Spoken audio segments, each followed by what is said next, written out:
காமராஜர் கதைகளில் அடுத்த கதை உரிமை குரல். மாவீரர் அலெக்சாண்டரின் ஆசிரியராக விளங்கியவர் தத்துவ மேதை டயோஜெனிஸ்.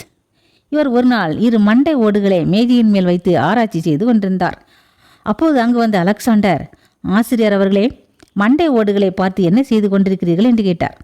அதற்கு அவர், இந்த 2 மண்டை ஓடுகளுக்கு இடையே ஏதாவது வேறுபாடு கண்டுபிடிக்க முடிகிறதா என்று பார் என்றார். அலெக்சாண்டரும் பார்த்துவிட்டு எந்த வேறுபாடும் இல்லை என்றார். இந்த 2இல் ஒன்று உன் தந்தையுடையது, மற்றொன்று அவரது அடிமை உடையது. எது உன் தந்தையுடையதாக இருக்கும் என்று கண்டுபிடிக்க முயன்றேன். முடியவில்லை என்றால் இதை கேட்டதும் ஆணவமிக்க அலெக்சாண்டரின் அறிவு கண்கள் திறந்தனர். இறைவனின் படைப்பில் எல்லோரும் சமம் என்ற இந்த தத்துவம் சிறுவனாக இருக்கும் போதே காமராஜர் மனதில் நன்கு பதிந்தது. எனவே சாதியால் தாழ்த்தப்பட்டவர் என்று சொல்லப்பட்டவரை உரிமைக்காக போராடினார். பங்குனி மாதம் வளர்புரை, மாரியம்மன் கோவில் தீச்சட்டி விழா, நையாண்டி மேளமும் நாதசுரமும் முழங்க ஊர்வலம் ஆரம்பித்தது. பம்பை இசைக்கு தக்கபடி தீச்சட்டி எடுத்தவர்கள் கால்களை எடுத்து வைத்து ஆடுவார்கள். குமரன் என்ற வாலிமன் நல்ல உடல் அமைப்புடையவன், பள்ளர் தெருவை சேர்ந்தவன். பயிற்சி முறை இல்லாத இந்த ஆட்டத்தில் குமரன் தனி திறமை காட்டினான்.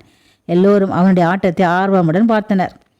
இனிமேல் அம்மன் கோவிலில் தீச்சட்டி செலுத்த வேண்டும். கோவிலின் மேல்புறம் உள்ள அக்னி சட்டி கிடங்கை நோக்கி குமரன் அடக்க ஆரம்பித்தான். அப்போது, இந்த குமரா, இங்கே வா என்று கண்ணீர் என்று குரல் ஒலித்தது. குமரன் மட்டுமின்றி கூட்டமே திசை திரும்பியது. இவ்வளவு நேரமும் அருமையாக ஆடினாய், இப்போது கோயிலுக்குள் போய் சட்டியை செலுத்தாமல் வேறெங்கோ போகிறாயே என்று காமராஜர் அழைத்தார். குமரனின் இடது கையை தன் கையில் பிடித்தபடி அம்மனிடம் கொடுப்பது போல பூசாரியிடம் சமர்ப்பித்து உண்டியில் காணிக்கை போட்டு விபூதி வாங்க வேண்டும், வா கோயிலுக்குள் போகலாம் என்று கூறி காமராஜர் முன்னேறினார்.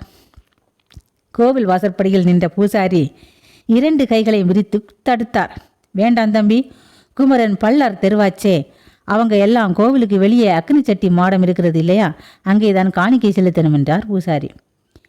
இன்னைக்கு சாயந்தரம் தெரு தெருவா வீடுகளில் பால் கறந்து கொடுத்தான். அவன் கைப்பட்ட பாலை அம்மன் அபிஷேகத்திற்கு கொடுக்கிறீங்க, ஆனால் இவன் மட்டும் கோவிலுக்குள் நுழையக்கூடாதா என்று காமராஜர் கோபமாக கேட்டார். ஞானம் பிள்ளை என்பவர் நாட்டாமைக்காரர் வீட்டு தம்பி, இது ஊர் கட்டுப்பாடு, பள்ளர் பறைகளுக்கு தனி இடம் இருக்கு என்றார். உடனே காமராஜர் இடமறித்தார். ஆவாரங்காட்டு நிலத்தை பள்ளர் திருக்காரர்கள் உழுத போதுதானே இந்த அம்மன் சிலை கிடைச்சது.